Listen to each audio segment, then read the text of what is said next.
Okay, students, so let's look at this question. Although specific parts of nephron may perform various functions, but in the following statements, most important function of the particular segment is given. Identify which segment of nephron is not related with its important function. कह रहा है कि यार बहुत nephron के बहुत सारे important functions हैं, उनमें से हर सेगमेंट का फंक्शन दे रखा है, किसी एक सेगमेंट का फंक्शन क्लियरली मैच नहीं है, आप वो सेगमेंट के बारे में हमें बता दो। आइए देखते हैं। PCT increases surface area of reabsorption. ठीक है, करेक्ट है। पीसीटी कॉन्वोल्यूटेड है, मुड़ा हुआ है, मुड़े हुए होने की वजह से एक तो सरफेस एरिया वैसे बढ़ गया रीएब्सॉर्प्शन के लिए, प्लस उसके जो सेल्स हैं पीसीटी के उसमें माइक्रोविलाइज हैं, तो माइक्रोविलाई होने की वजह से उसका सरफेस एरिया और ज्यादा क्या हो जाता है, बढ़ जाता है।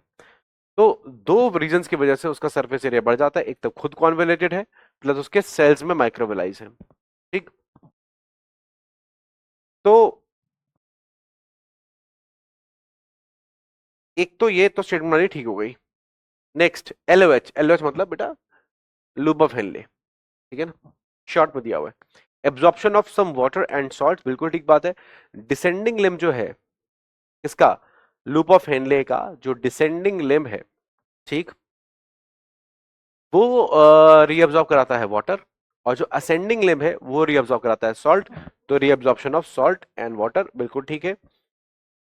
DCT conditional reabsorption of sodium, correct बात है। Under the influence of aldosterone, under the influence of aldosterone, aldosterone की प्रेजेंस में डीसीटी से सोडियम का रीअब्जॉर्प्शन होता है, ठीक है ना। Then CD collecting ducts, concentration of urine, concentration of urine, बेटा ये वाला डी पार्ट भी कहीं ना कहीं करेक्ट है, क्योंकि कलेक्टिंग डक्ट से अल्टीमेटली वाटर रीअब्सॉर्ब होता है, और वाटर रीअब्सॉर्ब होने की वजह से ही यूरिन कॉन्सेंट्रेटेड रहता है। हालांकि उस कॉन्सेंट्रेटेड यूरिन बनाने के लिए ग्रेडियंट की जरूरत होती है, और वो ग्रेडियंट लूप ऑफ हेनले बनाता है। तो हम लूप ऑफ हेनले को ज्यादा तवज्जो देते हैं किस कॉन्टेक्स्ट में, कॉन्सेंट्रेशन ऑफ यूरिन के कॉन्टेक्स्ट में। दूसरी चीज, जो रीअब्जॉर्प्शन ऑफ द वाटर होता है अल्टीमेटली वो कलेक्टिंग टिब्यूल से होता है, ना कि कलेक्टिंग डक्ट से। कलेक्टिंग टिब्यूल और डक्ट में क्या फर्क है कि ऊपर वाला हिस्सा जो नेफ्रॉन का है अपना, दैट इज कलेक्टिंग टिब्यूल, और जो बहुत सारे नेफ्रॉन का कॉमन है that is the collecting duct. हालांकि इंटरचेंजेबली हम यूज कर लेते हैं, ठीक है। एनसीईआरटी में कलेक्टिंग डक्ट की बात की गई है, टिब्यूल की बात नहीं की गई है।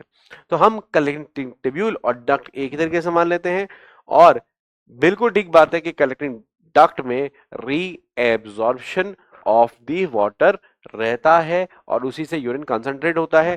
तो मेरे हिसाब से अकॉर्डिंग टू मी डी भी करेक्ट है। डी भी क्या है, करेक्ट है।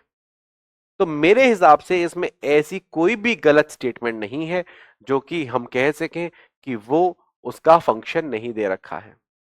बट अगेन हमको फिर भी एक ऑप्शन चूज करना बहुत ज्यादा जरूरी है।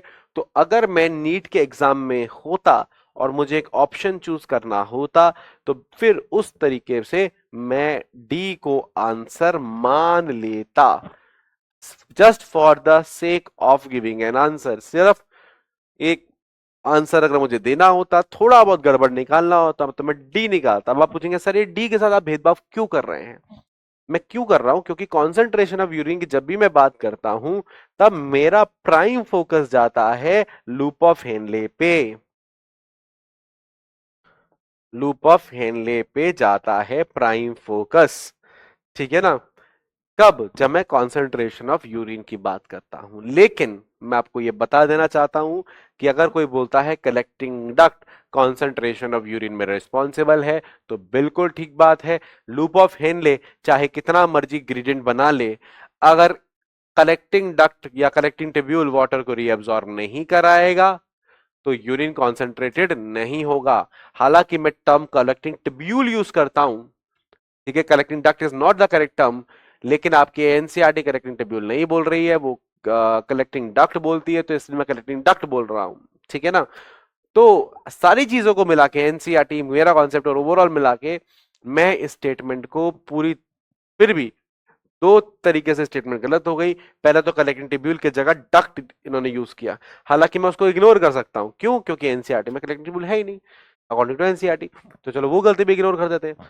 दूसरी गलती, concentration of urine primary loop of Henley होता है, इसने कलेक्टिंग डक्ट को बोल दिया। अगेन दूसरी गलती, हालांकि दोनों गलतियां इतनी छोटी हैं कि उन्हें नजरअंदाज किया जा सकता है, लेकिन बाकी स्टेटमेंट्स में कोई भी छोटी मोटी गलती, इधर उधर की गलती, नजरअंदाज करने वाली गलती, कुछ भी माइन्यूट एरर्स भी नहीं है, इसलिए मैं डी के साथ जा रहा हूं। लेकिन मैं आपको फिर से बेटा बोल रहा हूं, D is not completely incorrect according to NCERT. वो कलेक्टिंग डक्ट टर्म यूज करती है, कोई दिक्कत नहीं है, और ultimately water reabsorption collecting duct से ही होता है। लूप ऑफ हेनले सिर्फ ग्रेडियंट बनाता है, अगर लूप ऑफ हेनले ग्रेडियंट बनाएगा लेकिन कलेक्टिंग डक्ट उसको यूज ना करे तो उस ग्रेडियंट का कोई फायदा नहीं होगा। क्लियर? आ गई बात समझ में?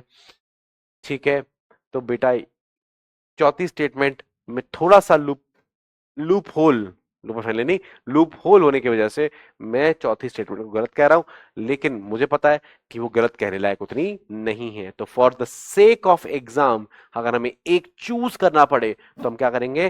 डी चूज करेंगे, क्योंकि बाकी तीनों बहुत ज्यादा बढ़िया हैं। कोई और भी कुछ गड़बड़ होती तो फिर मैं उसको चूज करता। ठीक है, तो हमने क्या कॉन्सेप्ट लगाए? हमने बेसिक कॉन्सेप्ट ऑफ एनसीईआरटी लगाए, basic concepts of urine formation.